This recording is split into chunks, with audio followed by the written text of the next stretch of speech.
Welcome again to this class. This session, we are going to define the limit of a function of two variables x and y, and then state the rules of the steps you need to take in order to apply or to find limit of a function of two variables x and y.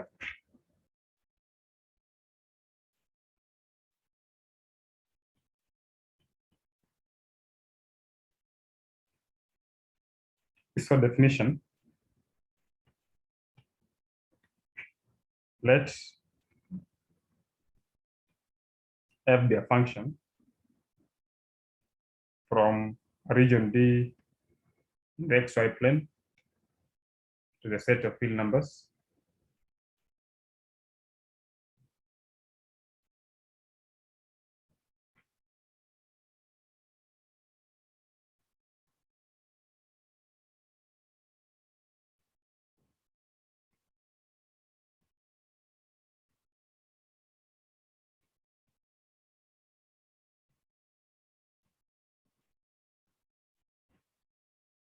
and then let a point a comma b be in the closure of this region D, then the function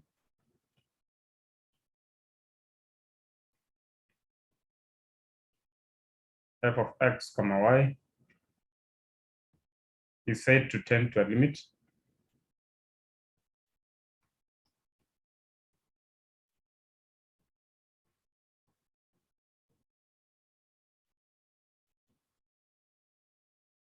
L as x approaches A and y approaches B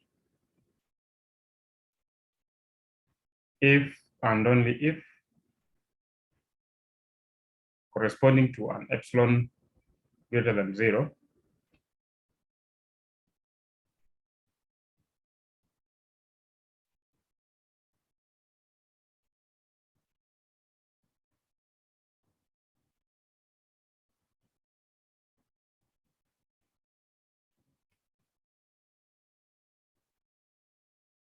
So we write it as this.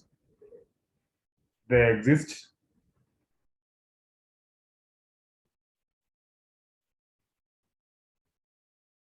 a delta greater than 0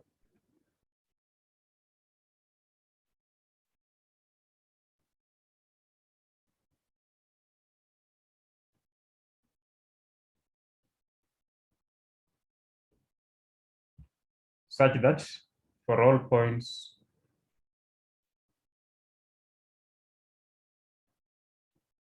xy in D,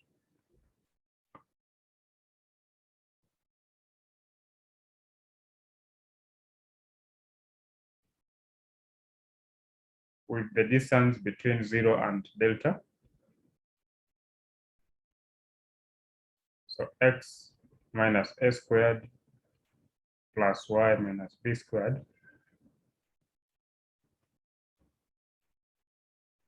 we have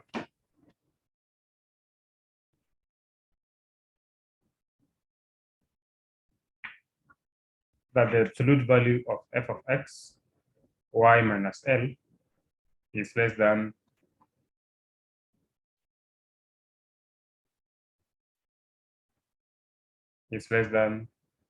epsilon.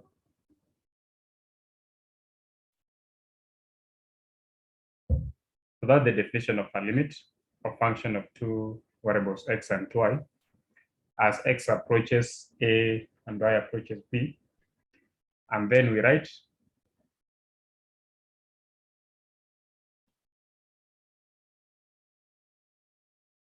limit of f of x, y, x approaches A, y approaches B equals to L, or we can write it as limit of f of x, y as x, y approaches the point AB is given by L. So that's how we define a limit. And then let's go through the steps of how to calculate limit of a function of two variables, x and y.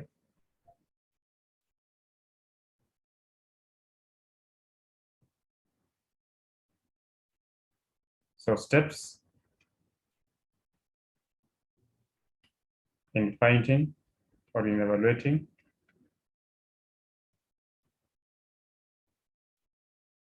L. That's simply meaning how to find the limit.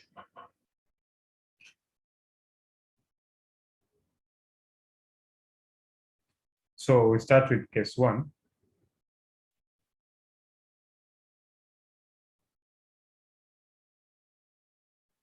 A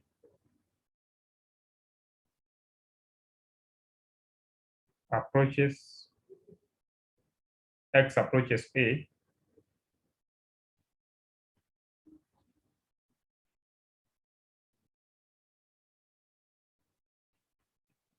x approaches A, and y approaches B, such that at least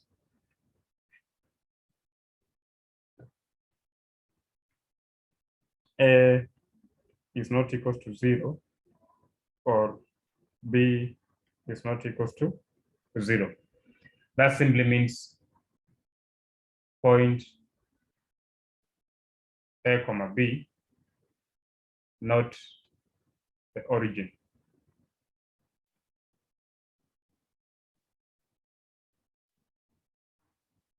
So when the point AB is not the origin, it's very easy to calculate the limit. So step 1, say, find the value of the function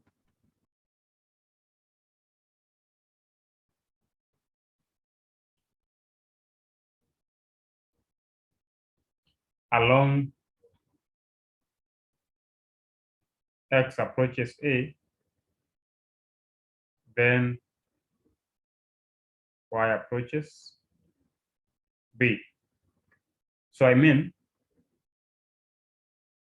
that is limit x approaches A, y approaches B of f of xy is calculated by saying, so this one means, so start with x approaching A first, followed by y approaching B.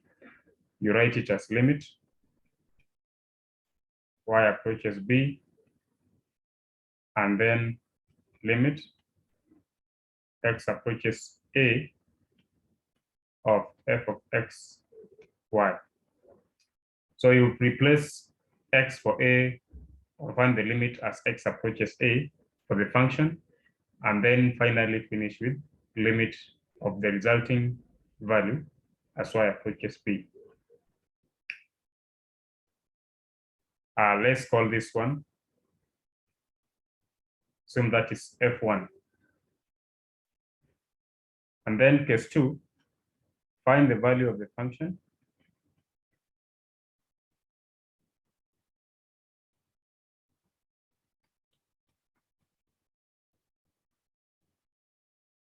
along y approaches B, and then x approaches A, i.e., the limit of the function f of xy, x approaches A, y approaches B, will be calculated by, you write limit as x approaches A, and then inside we have limit as y approaches B of f of xy.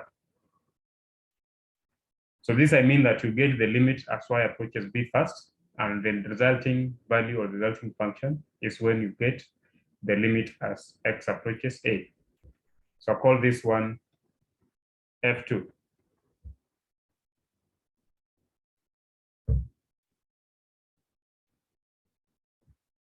So if the first limit f1 is equals to f2, then the limit x approaches a, y approaches b of the function f of xy exists and is equal to this f1 or f2, because actually they're the same values. So that's the point number one. Point number two, if the two values in 1 and 2, if f1 is not equal to f2, then the limit does not exist.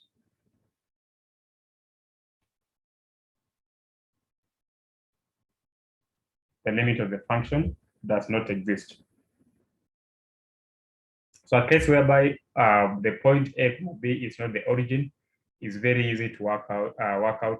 Just two steps process. You first start by finding limit as x approaches A, and the answer you get, you subject it to limit as y approaches B, and then you reverse the order now. You start by getting limit as y approaches B, and then finish with x approaching A, and you compare the two values. If they are the same, that will be the limit of the function. If they are different, then you conclude the limit of the function doesn't exist.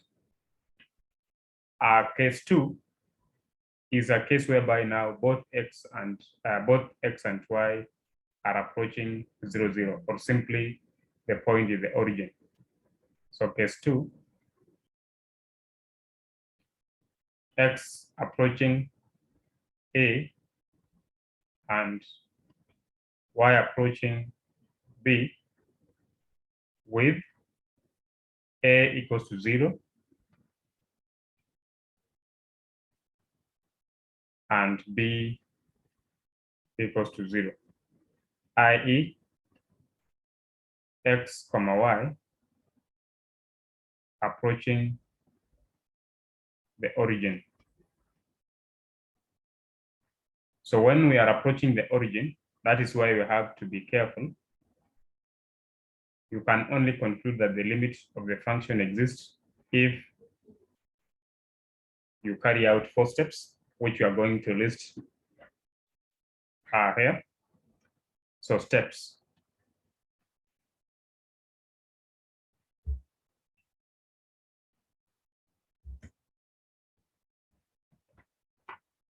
So the step number 1, do the same steps we have done in the case 1. So put x equals to 0, then y equals to 0 in the function.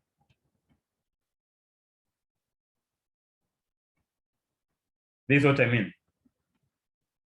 You limit as x approaches 0, y approaches 0 of the function f of xy is obtained by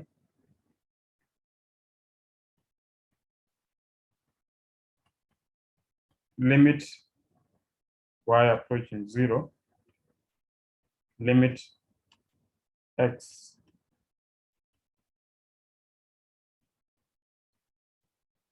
so get the limit as x approaches 0 first, and then the answer you get, you get the limit as y approaches 0. So call this value f1.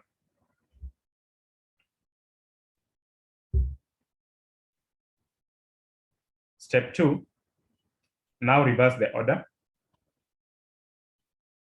Put y equals to 0, then x equals to 0 in f of xy.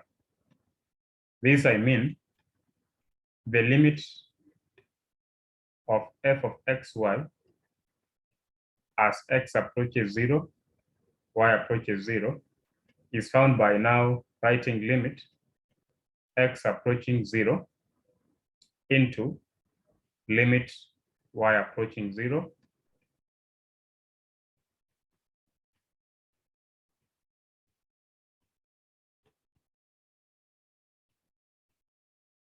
and then call this value f2. And then once you have carried out step 1 and step 2, there are 2 things to note.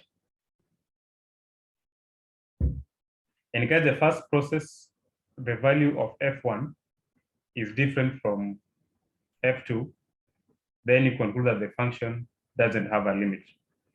So point 1, if f1 is not equals to f2, then the limit does not exist. Then you stop. If I assume the value I've gotten in step 1 and step 2, they are not the same. Limit of the function doesn't exist, so you stop.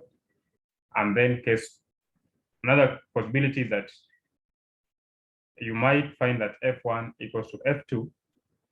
So then go to step 3.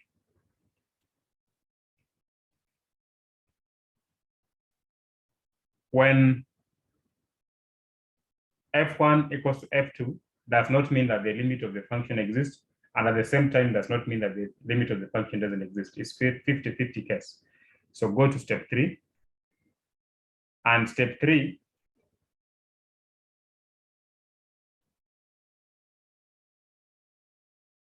this is what you do.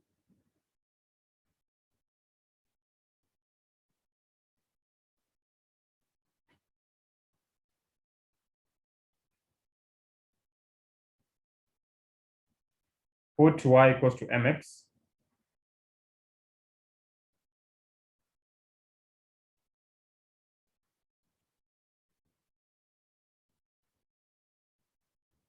Put y equals to mx and find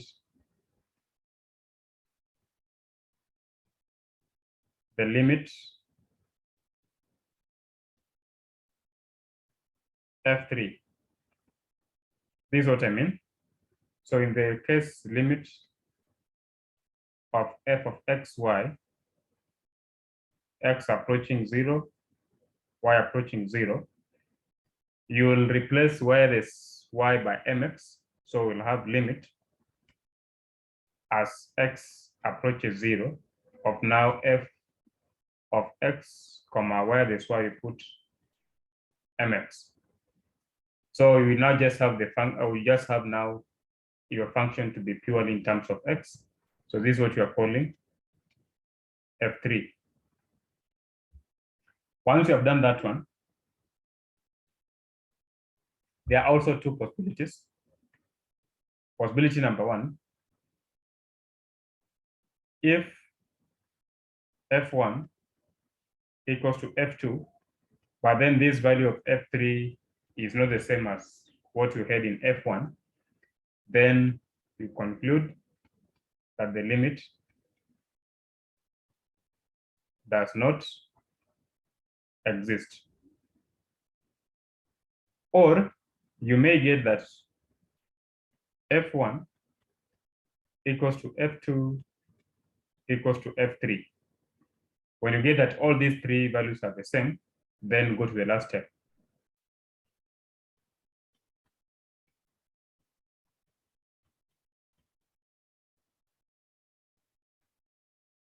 Go to the last step. And last step now, you replace y for mx squared. So step 4, put y equals to mx squared and find f4. This I mean limit x approaches 0, y approaches 0 of f of x, y, will be the same as limit as x approaches 0. Now where there's y, you put mx squared. So this is what you are calling f4. And this is the last step. And the conclusion in this step is that if f1 equals to F2 equals to F3, but all these values are not the same as F4, then the limit of the function does not exist. But a case whereby F1 equals to F2 equals to F3 equals to F4, then the limit exists. So it exists and its value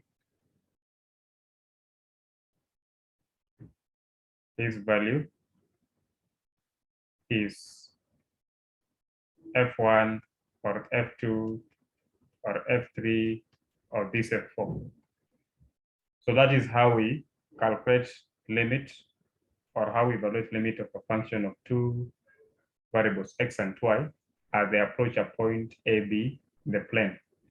So note that the point which is very slippery or very tricky to deal with is the origin, but any other point apart from origin, then it's always easy to calculate the limit by simply carrying out the two steps and then you make the conclusion. But for origin, you can only make conclusion if you have exhausted all the four steps, assuming that at every step in the first three steps, all the values of the f values of those limits in those steps are the same. So thank you. And the next session will be doing examples on how to apply these steps.